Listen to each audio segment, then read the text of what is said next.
10절에서 12절 말씀입니다. 계시록 12장 10절에서 12절 말씀 봉독합니다.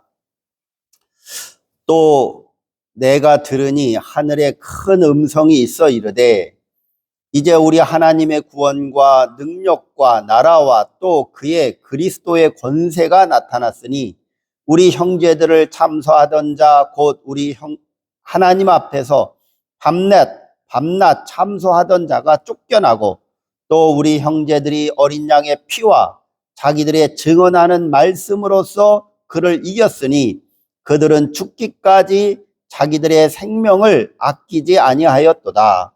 그러므로 하늘과 그 가운데 거하는 자들은 즐거워하라. 그러나 땅과 바다는 화 있을진저 이는 마귀가 자기의 때가 얼마 남지 않은 줄을 알므로 크게 분내어 너희에게 내려갔음이라 하더라. 아멘. 이 계시록 12장에 보면 여자가 나타나고 용이 나타나는데 이 큰 용이 여자를 삼키려고 하지만 그 노력이 실패하죠. 그래서 7절 이하에 보면 하늘의 미가엘 천사와 그 사자들이 용과 싸워서 결국은 이 용을 내쫓았다. 그래서 그 용을 쫓아냈다. 그러므로 하나님의 자녀들이 하나님을 향하여 찬양한다 라고 나와 있습니다. 그래서 오늘 읽은 이 10절에서 12절까지는 찬양시입니다. 그러니까 전쟁에서 하늘에서 내려온 천사들과 그리고 이 땅의 모든 것을 다 삼켜버리려고 하고 또 하나님의 교회인 이를 상징하는 이 여인을 삼키려고 하는 이 용을 결국은 하나님의 역사하심으로 말미암아 이 용을 쫓아냈다.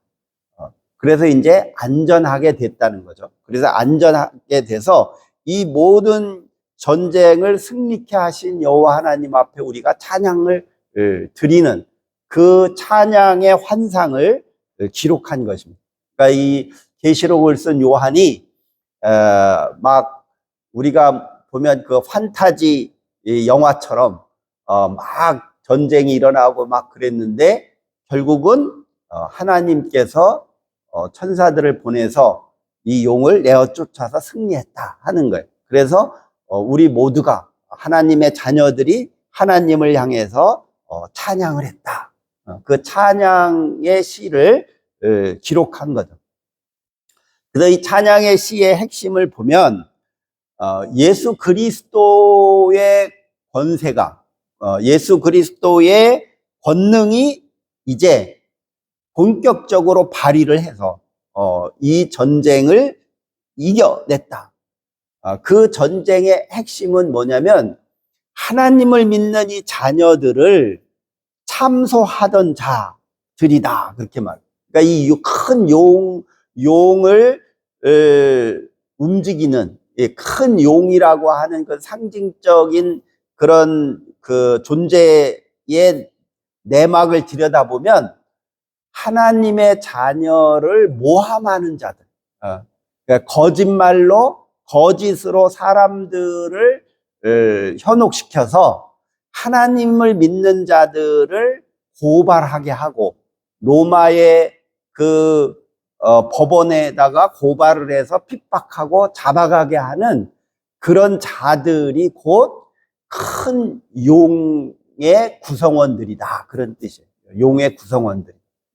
그래서 뭐 그냥 우리가 성경에서 사탄 마귀가 큰 용이다 그렇게 말을 하는데 그 사탄 마귀를 이루어가는 군대, 그 집단들의 구성원들을 다 보면 그 구성원들이 어떤 자들이냐 하는 거죠. 그 구성원들이 바로 하나님의 자녀들을 고발하는 자들이고 또 하나님의 진리를 거슬리면서 거짓말로 사람들을 현혹하는 자들이라는 거예요.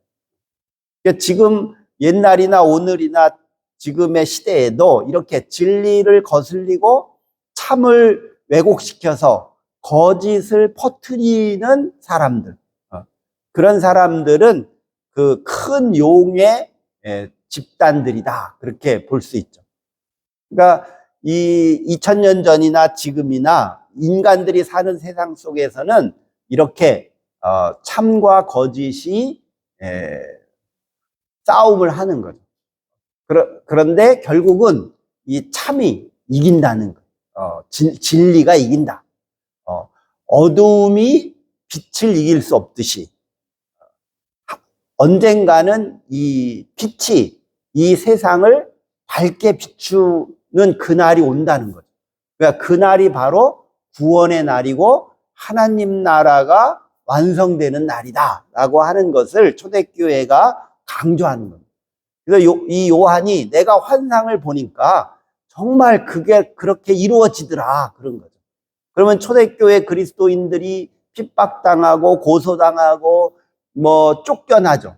오히려 그 마을에서 쫓겨나고 자기들의 그런 친인척들 사이에서 쫓겨나고 그래서 외롭고 힘들게 그리스도인들끼리 모여서 살면서 하나님의 말씀을 깨닫고 진리 편에 서서 살려고 애를 쓰는 그런 상황에서 초대교회를 향해서 요한이 내가 환상을 보니 결국은 하나님이 승리하더라 하는 것을 알려주는 거예요. 그래서 이 요한계시록은 그 당시 핍박당하는 그리스도인들에게 희망을 주는 하나님의 메시지입니다. 하나님의 말씀입니다. 그래서 요한이 그 당시 그리스도인들에게 그냥 내가 생각해 보니까 이럴 것 같다라고 말을 해봤자 듣지 않을까요? 하나님이 나에게 직접 보여줬다, 환상으로. 그래서 내가 그 환상을 본 것을 다 기록을 해서 너희에게 알려주는 것이니까 너희가 이 말씀을 믿고 용기를 가지고 이 싸움에서 선과 악의 싸움, 참과 거짓의 싸움, 빛과 어둠의 싸움, 이 싸움에서 우리는 반드시 이길 것이다, 승리한다 라고 확신을 갖고 믿음의 삶을 살으라는 거예요. 그러면서 이 찬양을 하면서 이렇게 하나님의 구원을 이루어가는 그 과정에 바로 그것을 확실하게 하나님의 나라를 이루고 완성시킨 구원자가 바로 예수 그리스도이시다라고 하는 것을 찬양하는 거죠.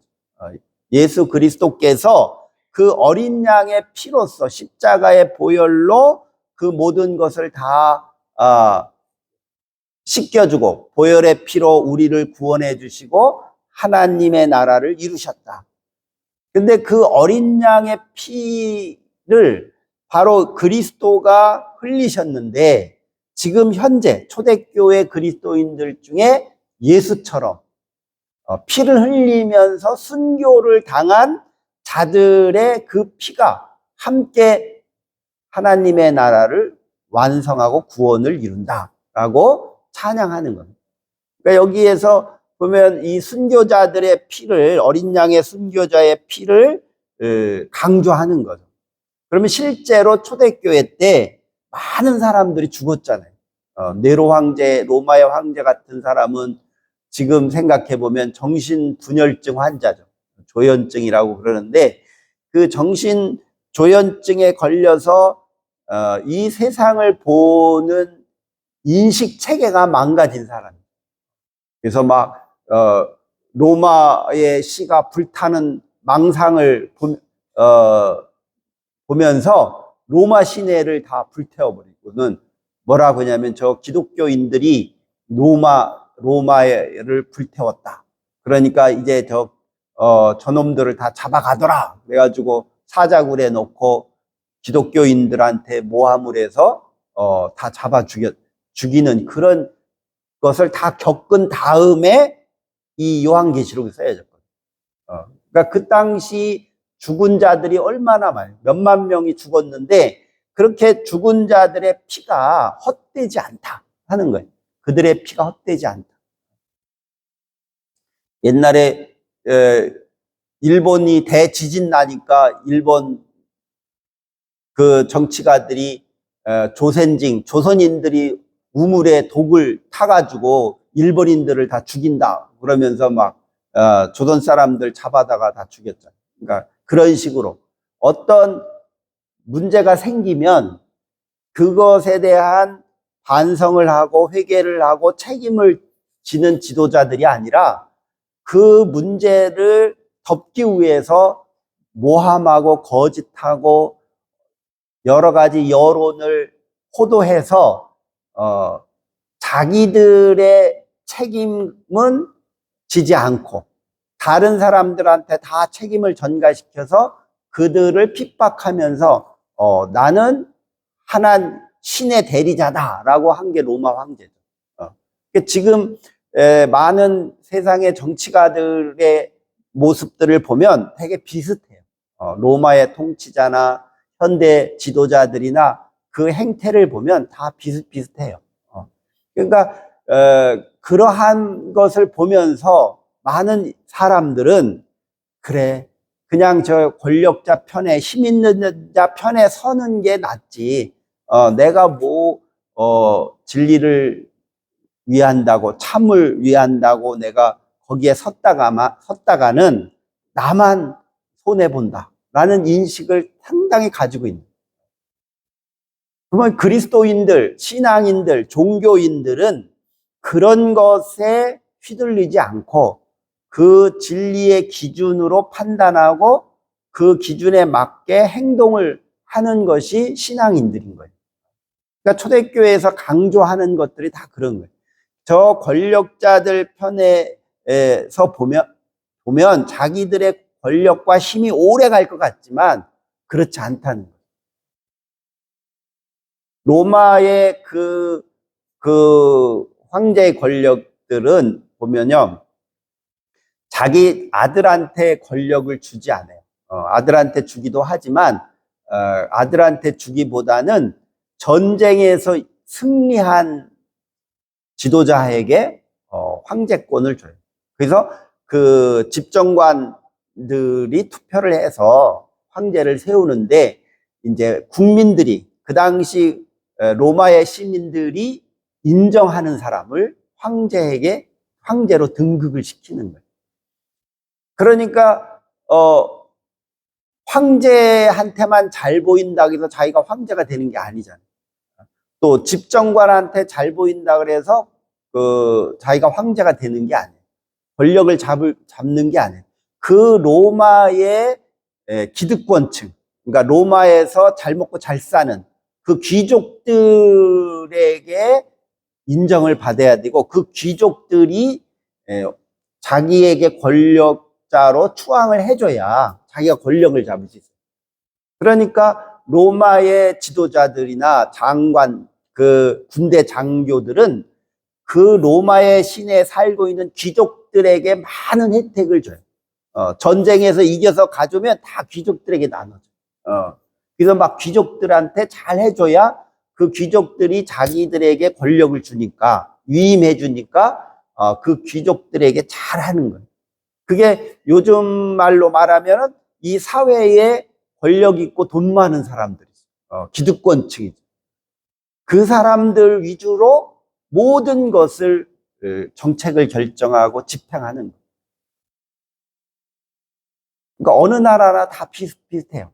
요즘 뭐 미국의 대통령 선거 한 거 보고 이렇게 진행되는 걸 보면 다 그 돈 많은 사람들끼리 자기네들끼리 계획을 잡고 정책을 만들어서 하잖아요. 그래서 지금 제가 볼 때 그 미국이라는 나라는 전쟁을 계속 해야 그 나라의 모든 게 유지가 돼요. 근데 전쟁을 자꾸 빨리 끝내면 누가 손해를 보느냐면 군수물자를 생산하는 기업들이 손해를 보죠. 폭탄 만들고 비행기 만들고 전투기 만드는 탱크 만들고 이렇게 전쟁에 필요한 물건을 만드는 기업들이 전쟁이 멈추면 손해보잖아요. 그래서 지금 오바마 대통령 같은 경우도 전쟁을 계속 하게 만드는 거예요. 왜냐하면 그 모든 그 민주당이나 공화당이든지 간에 하여튼 그 모든 정치 자금의 돈을 다 그런 기업들이 돈을 대니까 그 사람들 돈 벌게 해주려고 계속 전쟁을 하는 거예요. 그래서 트럼프가 대통령이 되면서 내가 전쟁을 다 멈추게 하겠다. 전쟁을 이제 하겠다 해서 대통령 됐잖아요. 그래서 트럼프의 공약 중에 미국 국민들이나 이 저소득층 사람들이 아이고 그래도 트럼프 되는 게 낫겠다고 투표를 해서 트럼프가 압승을 했어요. 그게 뭐냐면 저 사람은 사기꾼이고 거짓말도 많이 하지만 일단 전쟁을 멈추게 하겠다는. 그러니까 미국의 서민들도 아이고 뭐 전쟁을 그만 좀 해야지 저렇게 전쟁을 계속 하니까 나라도 힘들어지는데 왜 이렇게 전쟁을 계속 하냐 빨리 멈춰라. 그래서 트럼프에게 투표를 한 거예요. 근데 트럼프가 전쟁을 어떻게 빨리 멈추게 할지는 아직 미지수지만 제가 생각해 볼 때 트럼프가 전쟁을 멈추게 하고 미국의 기업 군수물자를 생산해내는 기업들에게 이득이 안 생기게 되면 트럼프가 4년간 대통령하기 어려워요. 아마 케네디처럼 암살당할 수도 있어요. 케네디가 왜 죽었는지 아세요? 쿠바하고 전쟁하자고 했는데 케네디가 전쟁하지 말자 그러고 전쟁하지 마. 그래서 전쟁을 못하게 했어요. 그랬더니 암살시켜버려요. 그러니까 미국이라는 나라가 그런 나라예요. 그러니까 오늘날 이 전 세계에서 계속 전쟁이 일어나요. 베트남 전쟁 끝나면 팔레스틴 전쟁 나고 인도 파키스탄 전쟁 나고 계속 전쟁이 일어나요. 그래서 전쟁을 멈추게 하려고 하면 평화를 이루게 하려고 하는 사람들은 암살당해요. 이집트 대통령도 그 전쟁하지 말자. 우리 중동끼리 전쟁하지 말자. 옛날 그 사다트 이집트 대통령 그러다 암살당했죠. 그러니까 이렇게 평화를 이루자고 하는 사람 지도자들은 암살당해요. 근데 전쟁하자고 하는 사람들은 권력을 오래 갖죠. 장기 집권하죠. 전쟁을 준비하는 사람들.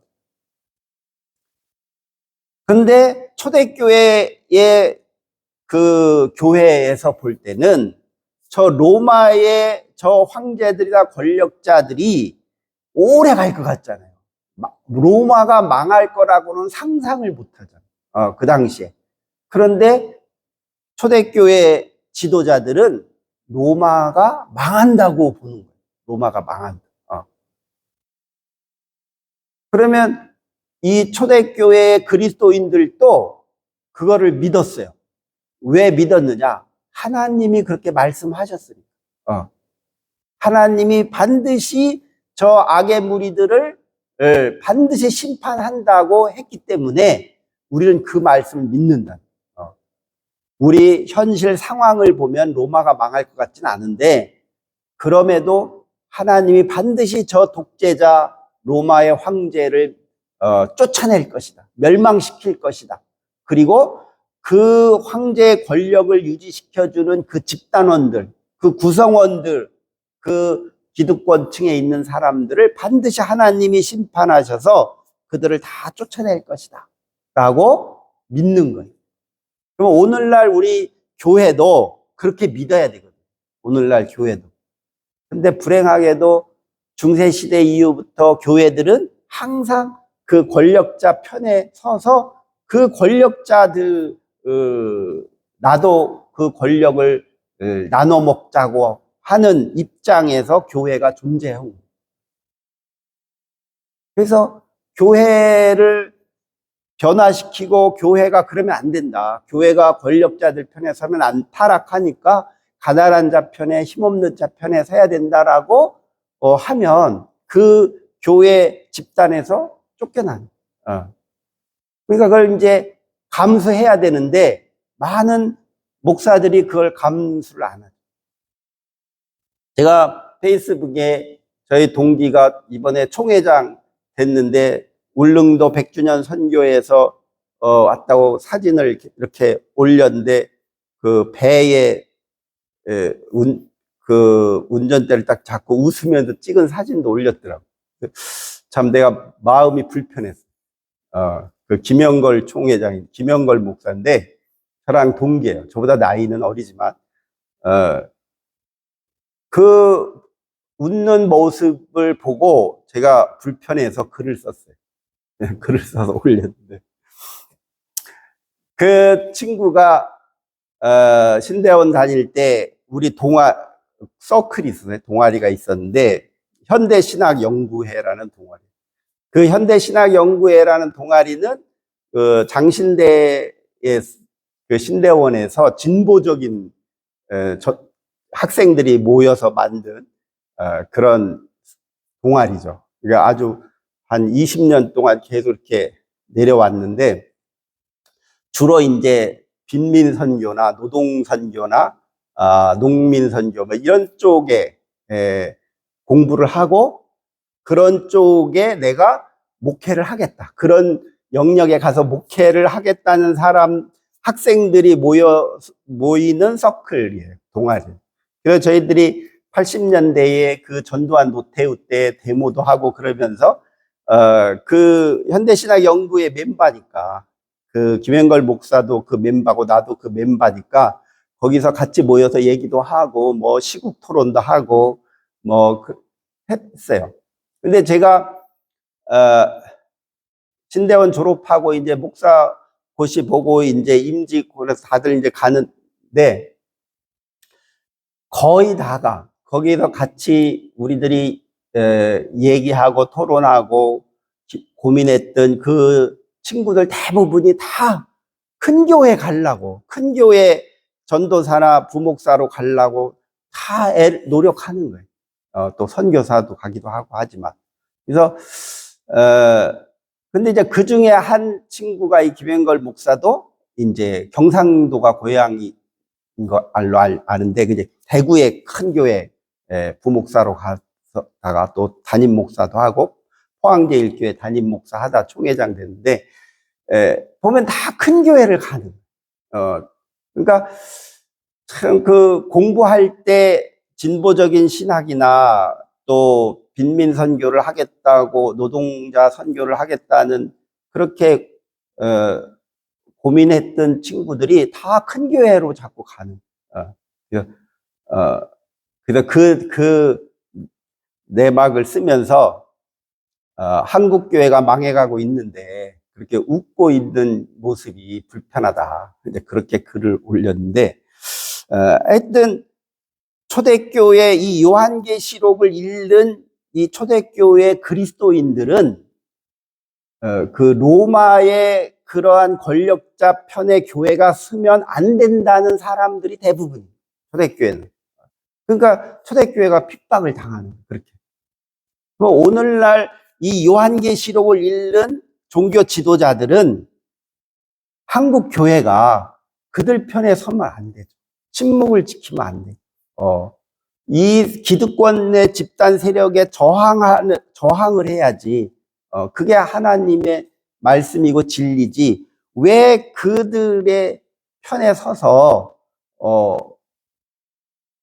편하고 호의호식을 하려고 하는가? 그러면 결국은 그 종교는 타락하게 되는 거예요. 그래서 여기 이 찬양의 시도 이제 구약 성경을 대부분 인용해요. 이사야서나 또 신약 성경에 보면 요한복음 12장 31절에 보면 이런 말이 나오죠. 지금은 이 세상이 심판받을 때이고 지금이야말로 이 세상의 통치자가 쫓겨날 때이다. 그러니까 이 요한복음을 쓴 그 공동체에서도 반드시 저 로마 놈들은 심판받을 때가 이제 도래했다. 그래서 주님의 재림이 오면 다 심판한다고 믿은 거예요. 그런데 그 주님의 재림이 한 20, 30년 안에 올 줄 알았는데 안 오는 거예요. 요한계시록이 쓰여질 때도 100년도에 AD 100년 정도, 90년 이후에 요한계시록이 쓰여졌는데 100년 돼도 아니 예수님이 재림을 안 하는 거예요. 그리고 핍박은 계속 심해지고 그러는 상황에서 요한계시록이 쓰여지거든요. 그 상황에서. 그런데 이 당시 많은 지도자들은, 교회 지도자들은 하나님의 심판이 반드시 이루어질 것이라고 믿은 거죠. 그거를 포기하지 않았어요. 항상 그 하나님의 심판을 믿고 따르고 그 말씀을 지키기 위해서 저 용의 집단을 형성해가는 그 인간들, 자기 그리스도인들을 핍박하고 고소하고 하는 그 사람들을 반드시 하나님이 쫓아내서 결국은 하나님 나라가 이루어져서 우리들이 즐거워할 것이다. 12절에 그렇게 나오죠. 그러므로 하늘과 그 가운데에 거하는 자들은 즐거워하라. 비록 지금은 힘들지만 즐거워하라. 그럼 여기서 즐거워하는 자들은 미래의 그리스도인들이 아니에요. 지금 핍박 당하고 있는 그리스도인들에게 말하는 거예요. 지금 너희들은 저 세상에 저 용의 권력에 잡혀 있는 것이 아니라 너희들은 지금 하나님 나라 안에 살고 있다. 하나님 나라 안에 가운데 살고 있다. 그러니까 너는 즐거워하라. 그렇게 말합니다. 그래서 하나님의 나라는 어느 특정한 공간이라기보다는 예수를 믿는 사람들이 모여있는 공동체를 말하는 거예요. 초대교회는 그렇게 믿었어요. 예수 믿는 사람들이 모여있는 공동체, 그 교회죠. 여기에 하나님의 나라가 임했기 때문에 비록 여기서 너희가 핍박을 당해도 즐거워하라. 그러나 땅과 바다는 화가 있는데 마귀가 자기의 때가 얼마 남지 않은 줄을 알고는 분내어서 너희에게 내려간 것이다. 그래서 그 화를 내는, 땅과 바다에 화를 내는 이 마귀의 집단이 지금 너희를 핍박하는 것이다 라는 거죠. 그런데 그들의 때는 얼마 남지 않았다. 즉 예수님의 재림은 얼마 남지 않았다. 그러니까 참고 기다리라는. 근데 막 분노하고 억울하고 내가 왜 이 개고생을 하느냐고 그렇게 불평불만하지 말고 지금 우리가 있는 이 삶의 자리가 바로 하나님 나라니까 너희는 즐거워하라. 너희는 즐거워하라. 오늘 이 말씀을 통해서 우리가 비록 힘들고 고통을 당하지만 우리는 하나님 나라에서 살고 있다라는 이런 믿음의 확신을 가지고 또 그리스도인이라는 정체성을 가지고 감사와 기쁨을 누리는 그런 신앙으로 살기를 주의 이름으로 축원합니다. 기도하겠습니다. 사랑과 은혜가 충만하신 하나님 감사합니다. 이 세상은 악하고 어둡고 모든 그러한 거짓된 것들이